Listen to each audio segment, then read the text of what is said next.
Before it even taught me something, it actually led to something. And what this actually led to was this led to increasing anxiety in me, increasing depression in me, and it started affecting my relationships in the home. And that's where panic attacks come in. Honestly, like if your nafs gets so big, you will start to get panic attacks and you will experience very ugly things on the inside.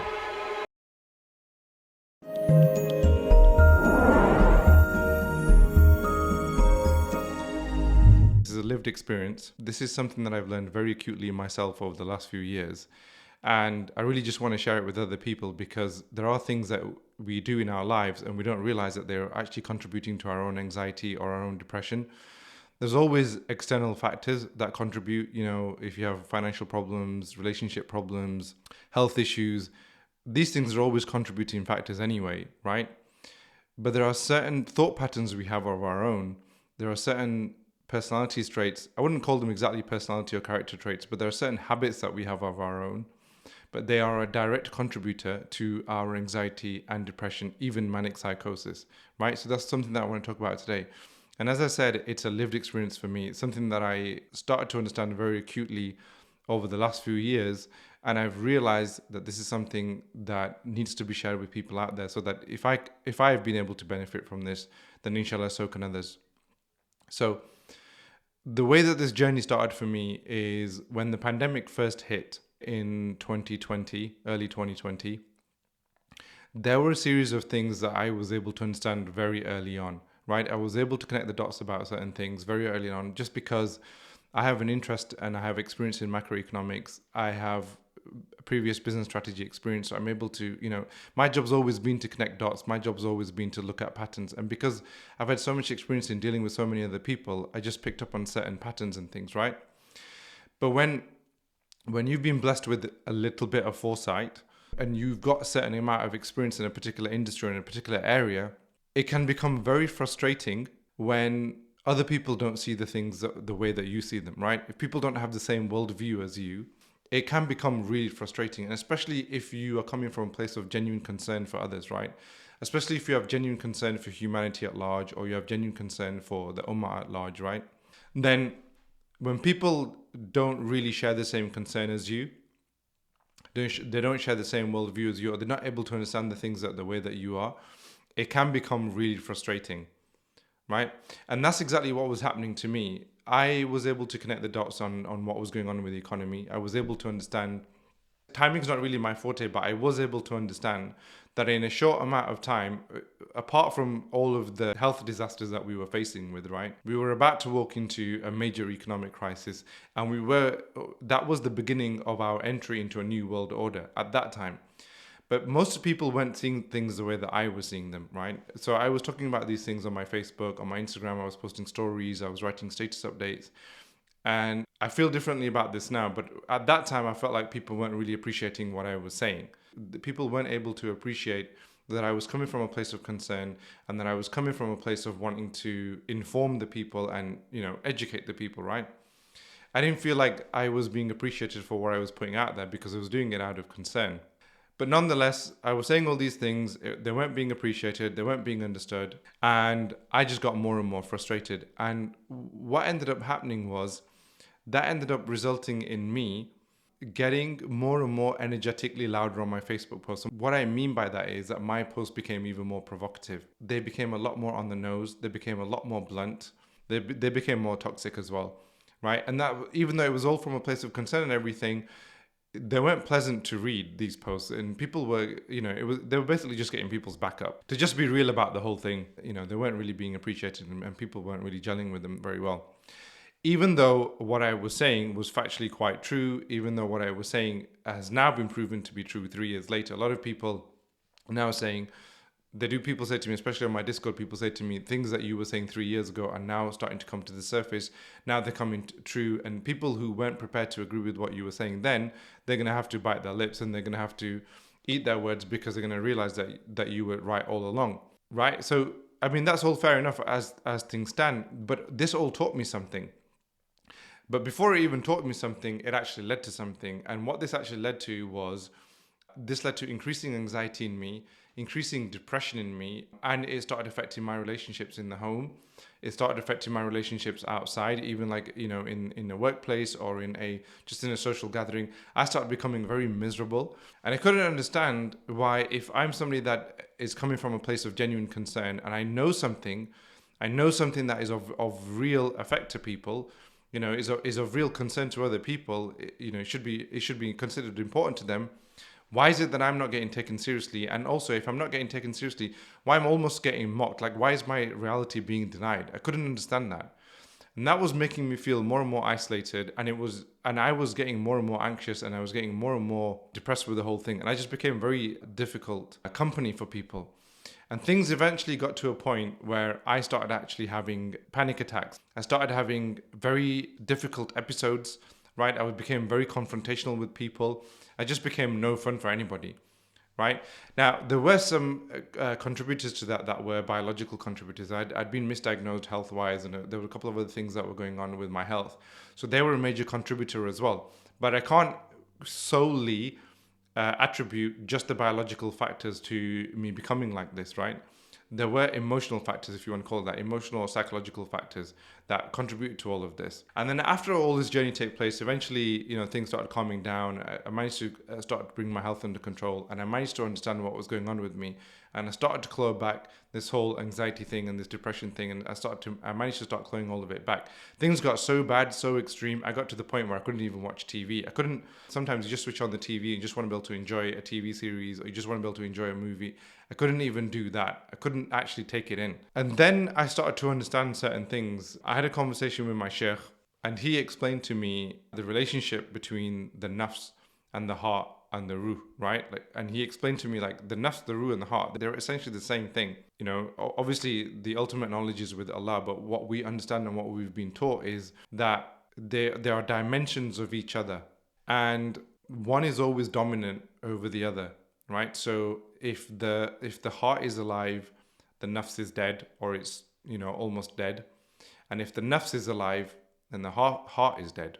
Now, what is contained within the nafs, when the nafs is alive, is anxiety, fears, depression, darkness, manipulation, narcissism, all these kind of things, all these negative traits, they're all contained within the nafs, right? The nafs itself is not necessarily ugly, but when the nafs is expanded and the nafs is dominant, then these are the behaviors that manifest themselves in the human being. And this is what the human being experiences within themselves. They experience anxiety, depression, ugliness, inward ugliness, all these kind of things. But when the heart is alive, what you experience is an inward sense of beauty. You experience meaning in everything. There's joy in everything. There's joy in anything, right? Even in pain, there can be joy. Even in hardship, there can be joy. There's joy in, there's meaning in everything. There's beauty in everything. There's contentment. There's gratitude.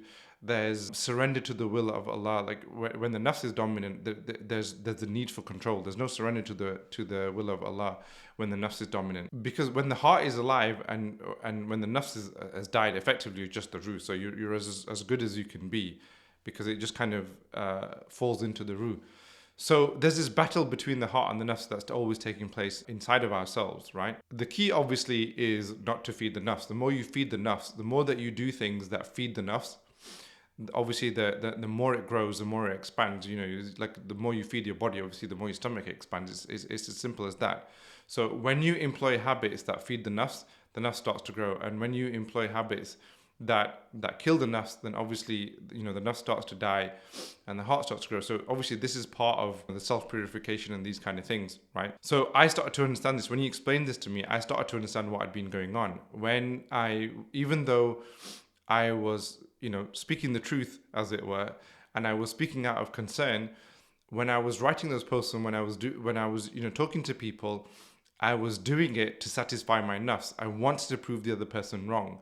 I wanted for them to experience the pain that I was experiencing. I wanted them to experience the fear or the terror that I was experiencing.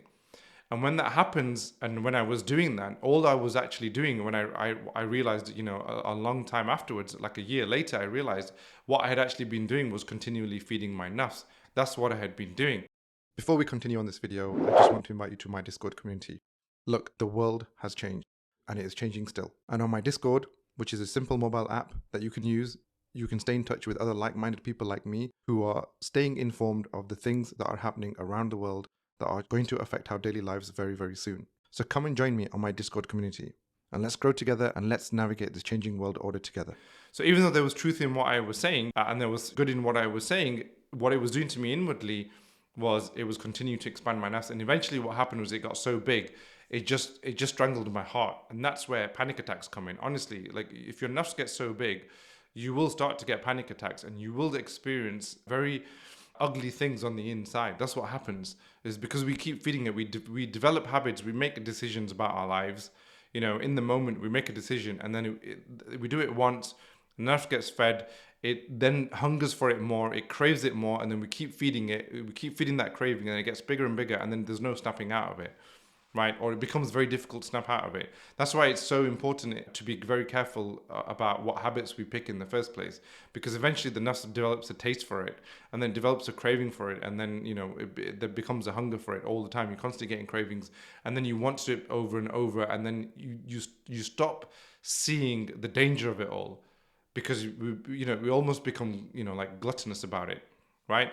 And that's what had been going on with me, with my nafs. I'd just become this person whose nafs had overgrown, and eventually got to the point where it strangled my heart, basically. And so I had to learn to basically stop doing that. You know, it takes a lot of things. It takes obviously istighfar. Istighfar is very good for the nafs. It takes a changing of habits. I had to change that habit. And some people who've been following me on Facebook, they'll recognize that there came a moment where I said, I'm going to stop being all apocalyptic on my Facebook. I'm going to stop writing in such a way that causes anxiety in other people, because I'd actually got to the point where I couldn't even browse Twitter, where some people were talking about, you know, this impending doom and gloom or this impending economy. Even it became even terrorizing even to me, because my nafs had been expanded so much that actually it was actually terrorizing me, because that's what the nafs does to you. Because courage is in the heart. You know, where courage actually lies is actually in the heart, where ambition and all these things, good things lie, you know, all these good traits, they all lie in the heart. So the heart actually becomes weak. And so you become cowardly, you become miserly, right? Because the nafs are taken over. And that's what was going on with me. I couldn't even read tweets on Twitter, you know, talking about impending economic doom and all these kind of things.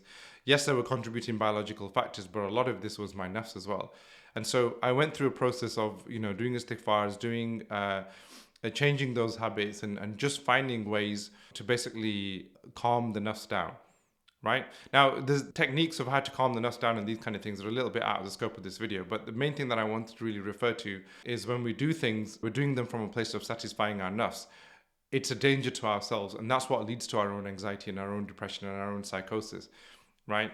And I also realized as well that, like, when I was in social gatherings, I've realized in social gatherings that, like, if we conduct ourselves, like, even if we've got a point to make and the point can be right, I mean, there's so many things to argue about in this day and age. There's so many polarizing topics, right? And you can pick any of those topics. But when we pick any of those topics and we come from a place of trying to satisfy our nafs when we're speaking to somebody else, what that actually does is it actually invokes their nafs as well. Right, so it provokes their nafs, and then their nafs becomes hungry, and then their nafs wants to satisfy itself. And what actually happens is you just get a warring of nafs. That's all that happens. You just get people, you know, outwardly the way that manifests is people just hurl insults at each other. They get very personal with each other. People just want to have the last word. They just want to destroy the other person. And I'm guilty of this. I was doing this as well. Right? It took me a long time to learn this. It took very difficult conversations for me to learn this. Very painful interactions for me to realize that actually I was the cause of these painful interactions myself. I was doing this to myself because I was trying to satisfy my nafs, and in doing that, I was provoking the nafs of the other. And this is where, you know, people that are, you know, like they say, the men that are wise, right? People that are wise, people that come with from a place of hikmah, they've probably been through these things themselves, and they realize that when you're speaking to others, and when we're taught to speak with hikmah or to come from a place of wisdom, they actually speak from their heart. And they are very careful not to invoke the nafs of the other. Like, they're very careful to speak to the heart of the other person as well. It's an art, and it's something that they learn over time. They're very careful not to invoke the nafs of the other person.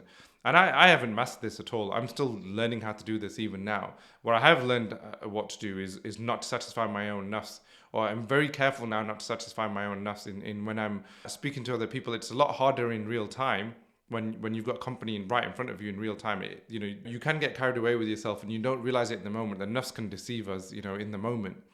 But wise men and wise people, I'm just saying wise men because it's always a thing that's always been said, wise men. But obviously you get wise women as well. Wise people, they are very careful about how they treat the nafs of the other, and they're very careful, or they try and make sure as much as they can that they can speak to the heart of the other, because when you're speaking to the heart of the other, you're actually influencing them. And so when you bring truth to them, it will actually affect them, because the heart is where the action is. The heart is where perception is. The heart is where you recognize the beauty of Allah and the wisdom of Allah. So when you're speaking to the heart of the other person, that's when you're going to get them to change, if they need to change, right? But they will teach you something in the process as well, because when their heart speaks, all hearts, when they speak, it contains wisdom. I can't get into the nitty-gritty or the depth of this because I'm still learning myself, but there's a lot of knowledge and talk about, in like when you look in these books of wise men, they say that all the universe is contained within our hearts, that even Allah is contained within our hearts. Now, I'm not somebody that's an expert on this particular part of this conversation, so I'm not somebody that can elaborate on this much more. It's just something that I've taken on face value when this is being said. It's you'd have to go back to these texts to understand this a little bit more than me, but it's something that I've understood at a basic level. And when you're speaking to the heart of the other, when the heart of the other person is activated, they're going to have some light to shed onto you as well. They're going to have some wisdom to shed onto you, and then that becomes a very unique bonding experience. It becomes a very satisfying bonding experience. It becomes an experience that has a lot of meaning, right? And that's how we can affect society, and that's how we can create change in society as well. But there are a lot of us, myself included, and I'm saying this to myself first and foremost. I was one of these people, even though I had something very important to share, the way that I was sharing it was only in a way that was satisfying my nafs, and unfortunately that's dangerous. And this reminds me of two other things. One is the story of Yunus alayhi salam, right? Surah Yunus, in which my understanding of this is that he went through a very similar process, that he was very distraught with the people, even though he brought the truth to them.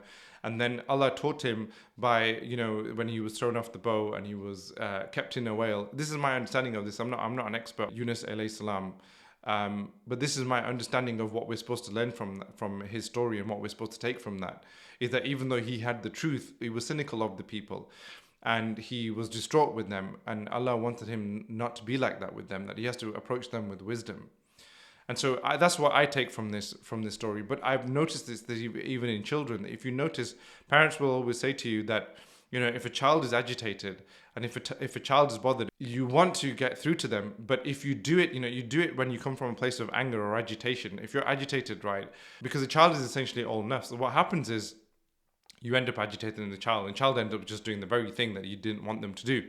Because we come from a place of agitation and we end up invoking the nafs of the child. You see this very pronouncedly on toddlers. And so what we have to do is approach the child with wisdom and, either distract them or just speak to them very calmly. I've had to learn, like when my child does something that's just really bad for him, right, and really bad for us, or bad for us in the house, I've noticed that I get quite loud and I get quite agitated, and he picks up on my energy very, very quickly, and then he reacts in completely the wrong way. He reacts in a way that is completely it's the polar opposite of the way that I wanted him to react. And I'm having to learn and teach myself that if I lower my own energy and try not to kind of punish him in the process in the way that I'm speaking, but if I approach him from my heart, and I approach him with love, and I approach him with calmness, and I see the beauty in him, and I recognize that in him, that he will actually respond really well. And I've noticed him do this many times, and I've seen other children do this as well. And there's a good example in children for us. I think one of the ways that we can teach ourselves is to interact with children more and see how they respond to us, and learn, all adults, fortunately or unfortunately, many of us adults, all of us included, a lot of us are still children in adults' bodies. And so we need to learn to speak to people in the same way. It's just approach them with some, in a manner that's delicate, and in a manner that recognizes them for who they are, that there's wisdom in everybody, that there's ambition, courage, intellect. There's light in everybody, and we have to see the light in other people. We can't just tell ourselves that everybody has darkness in them and everybody is all nafs and we are the only truth tellers and we have been sent as the saviors of Allah. It's unfortunately very, very dangerous, and I've suffered the consequences of that. So I'm sharing this with you to save you from everything I myself went through.